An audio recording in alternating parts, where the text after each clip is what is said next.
Let's go. Yo, I'm like an addict, do I gotta have it. I ain't even playing, got a really bad habit. If it moves, gotta grab it, fuse like a magnet. Lose, won't have it till I'm doomed in a casket. I ain't playing, got a weird mind. If you work 8 hours, I'ma work 9. If the shit tastes sour, you should taste mine. I'ma stay in power for a long time. Get up, nah I ain't a quitter. Toss me the ball, I'm a really big hitter. Big picture, I'm a straight killer. Rising the song to the highest bidder. Ассалаумағалейкум қымбатты төбет сүйер қауым. Мінекей бүгін ерекше түсірілім болғалы тұр. Өйткені біз қайда десеңіздер Түлкібас ауданы Балықты ауылында, яғни елге мәшһүр болған Қарабай питомнигіндеміз. Бізбен бірге болыңыздар. Қазір Бекболат ағамыздың шаңырағына, яғни шаруашылығына келіп, сізбен біз Бекболат ағамыздың төбеттеріменен кең көлемінде де танысатын боламыз. Сондықтан бізбен бірге болыңыздар. Ассалаумағалейкум, Бекболат аға, қалайсыз? Уағалейкум ассалам. Мінекей өзіңіздің шаруа қожалығыңызға келіп отырмын. Елге мәшһүр болған өзіңіздің атыңызды да, затыңызды да шығарған Қарабай менен Қарабас. Сол төбеттерімізді тамашалап көрсек, осындағы біздің көрермендерімізге кең көлемінде иттің төбеттеріміздің бағымен таныстырсаңыз қалай болады? Қош келдіңіздер. Болмаса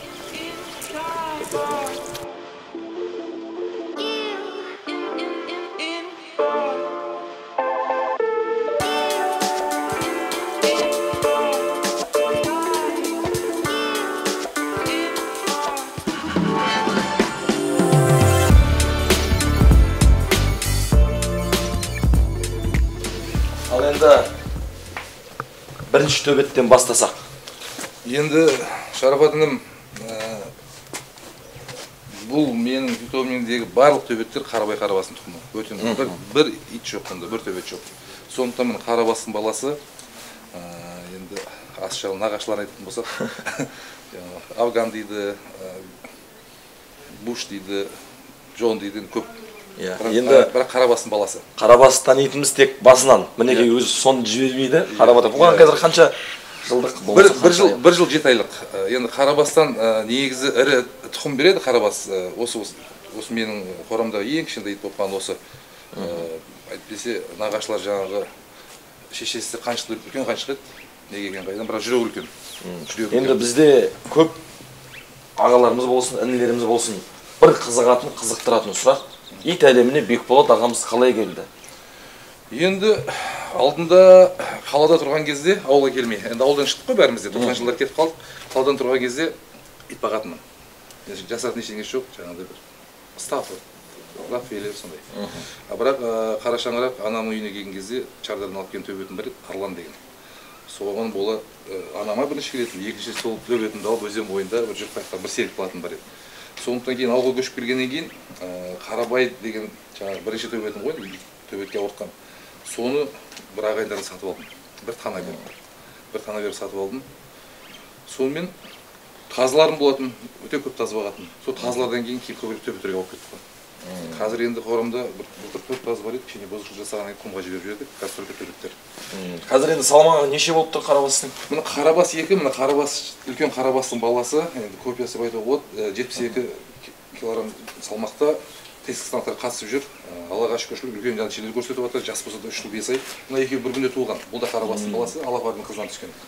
Бұның астында мынау баяғы Атышулы Зубайдың қызын Алапар жабады, содан осының шешесі бар. Енді тестілеу сынағы деп қалдыңыз жаңа өз сөзіңізде. Енді жалпы қазір көп қарап отырсақ, әлеуметтік желіде болсын, болмаса телеарналарда болсын, тесттік сынаққа мүлде қарсымыз ондай болмау керек деп. Ал сіздің пікіріңіз қандай? Бұл дұрыс па? Енді төбетші ретінде де айтайын, адам ретінде де айтайын, тестілік сынақ деген ол ит төбелеске ешқандай қатысы жоқ дүние. Біріншіден. Өйткені енді уақытысында питтерді, басқа тұқымдарды, стаффордтарды төбелесіреді, өлгенше аяқ қолдары сынғанша. Тестілік сынақ деген иттер салмағымен біріншіден, екіншіден бір кереметтей дайындықтан өтеді. Барғаннан кейін өзінің несі бар, правиласы бар, қазақша қалай болады? Ережесі бар. Ит 3 рет үрсе, тісін көрсетсе, сәл дауыс шығарған болса, уже жеңіл есептеледі. Қан шыққанша жаны шыққанда төбелеспейді. Жоқ. Ол жерде тек иттің жүректілігін тексеру ғана. Онан кейін, одан қала берді, ол жерде 2 төреші жүреді. екі жаңағы ветврач, ветеринар отырады. Дәрігерлер. Дәрігерлер, камера болады, бәрі зафиксировано. Одан кейін жаңағыдай ереже бойынша ит өзінің жеңілгенін білдіреді. Екі мықты келген кезде біреу жаңағыдай дауыс шығарады, болмаса ит тоқтатады жаңағы тісімен. Ол жерде ол андай үлкен бір жаралып, бір иттің өліп қалған жағдай болмаған. Мен өзім осы Қарабаймен төбеттер әлеміне келдім, содан бастап тест сынақ көп қатысам. Бірақ бір жағдайды көрмеген, иттің құлағын жұлып алған, аяғын жұлып алған, болмаса өліп қалған жағдайын көрмеген.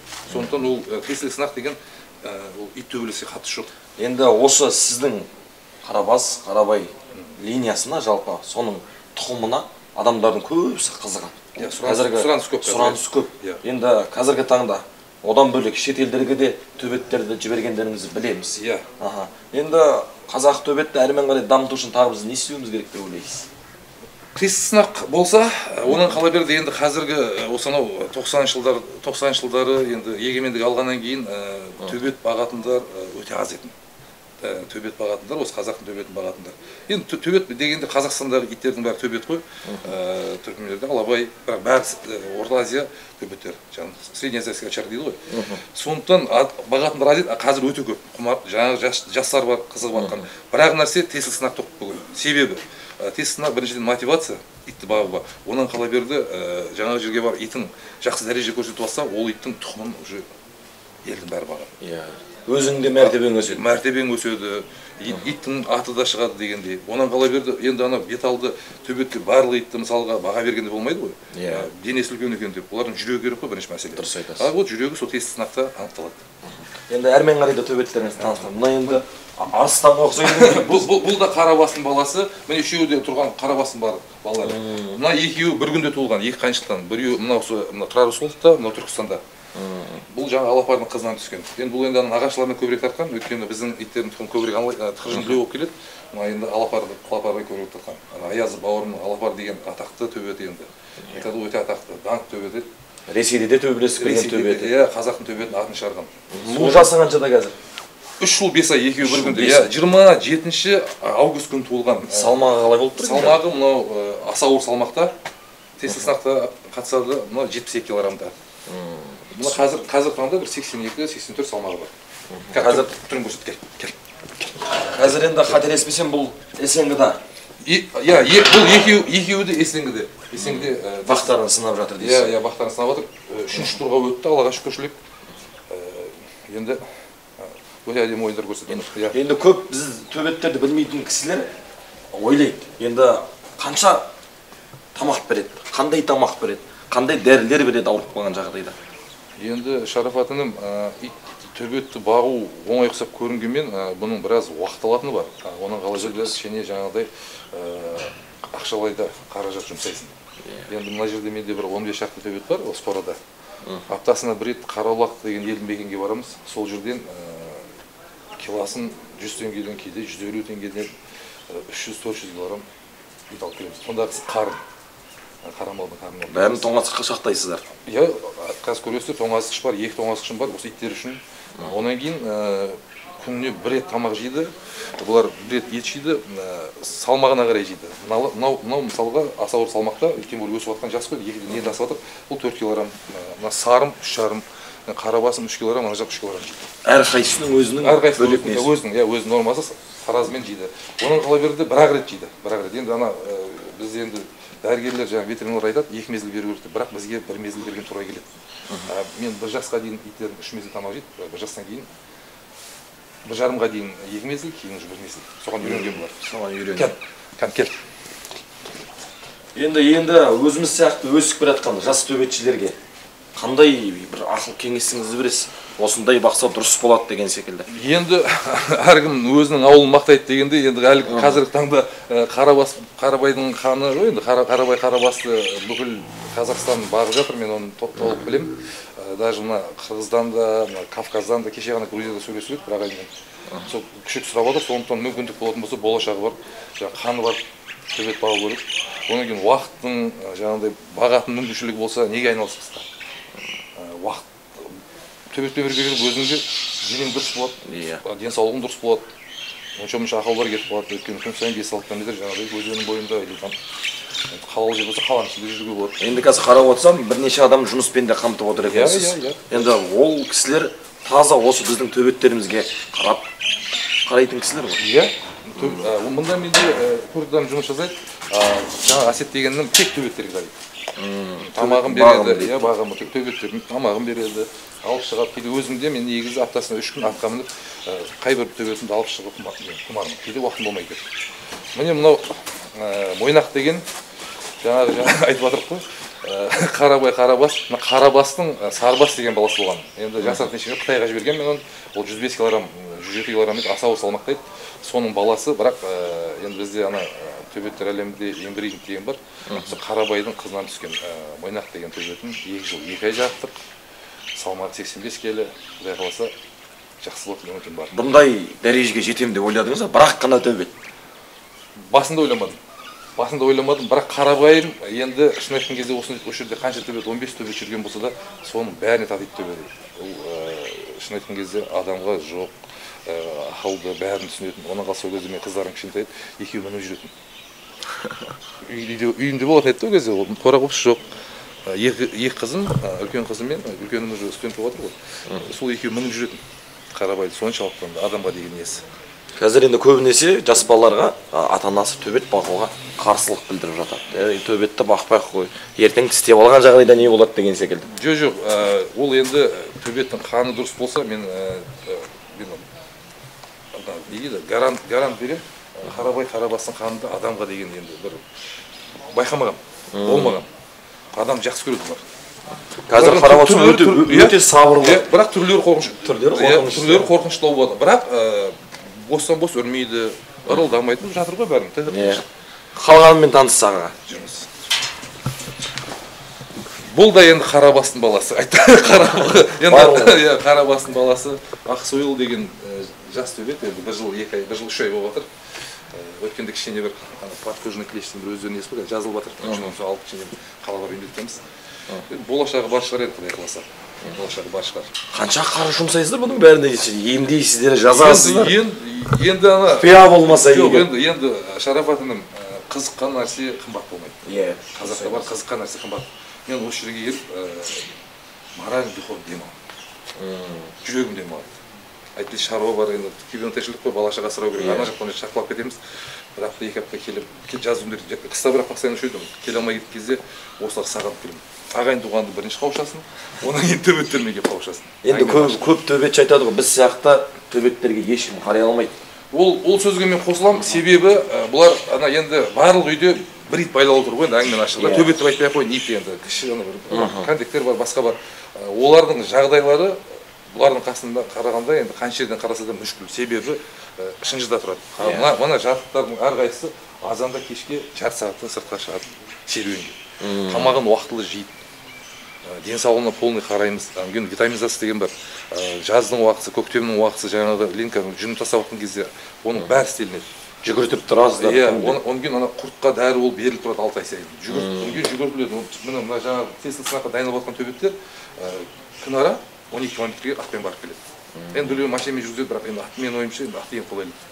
Итке де жаңағыдай қатты не болмайды, ауырлық болмайды.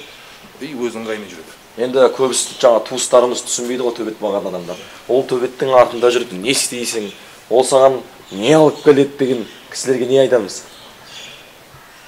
Мен сізге бір ақ нәрсе айтамын, жаңағы не пайдасы бар деген да. Шынын айтайын, енді жасырмай ақ қойын. Мына Қарабайдың, Қарабастың тұқымы, мына қазір тұрған төбеттер ғой, басқалар жоқ қазір. Бұлардың әрқайсының күшігі өздері айтып, өздері алып келетін определенный. Бағасын айтпай ақ қойын, бағасы бар. Мен күшік сатам деген адам емеспін. Алдын ала хабарласып, алдын ала жаңағыдай заказ беріп алып кетеді. Енді ол сол мына төбеттердің жаңағыдай өзің айтып отырсың ғой, қанша қаражат, сол қаражат жаңағы жұмыс жабады. Барлығы өзіне кетеді. Өзіне, иттердікі өзіне кетеді, төбеттердікі өзіне кетеді. Одан әрмен қарай қандай жоспарлар бар алдағы уақытта? Алдағы уақыттарда осы қазақтың төбетін дамыту, құдай қаласа әлемде деп айта берейікші енді. Ертеректе енді Кавказ, мына Россияда біз иттерді, төбеттердің бәрі енді волкодавы дейді ғой, бізде деп айтатын еді ғой. Соларға уже аргумент көп қой бізде. Аргумент көп. Олардан иттерінен, олардың жаңағы волкодавтарына төбеттердің шоқтығы қайда биік тұрғанын көрсету басқа. Енді ана бір жарысы, бір олимпиадаға барамыз деген ештеңке жоқ, бірақ енді маған мен үшін дәреже болып жатқан себебі Чечнядан, кеше Грузиядан жаңағыдай Калмыкия, Өзбекстан, қырғыз ағайындардан маған күшік деп хабарласады. Қазір бәріне күш тарататын мүмкіндігі жоқ. Алда уақытта барлықтарына жіберем деген ойым бар. Сол қазақтың төбетін бақып көрсін.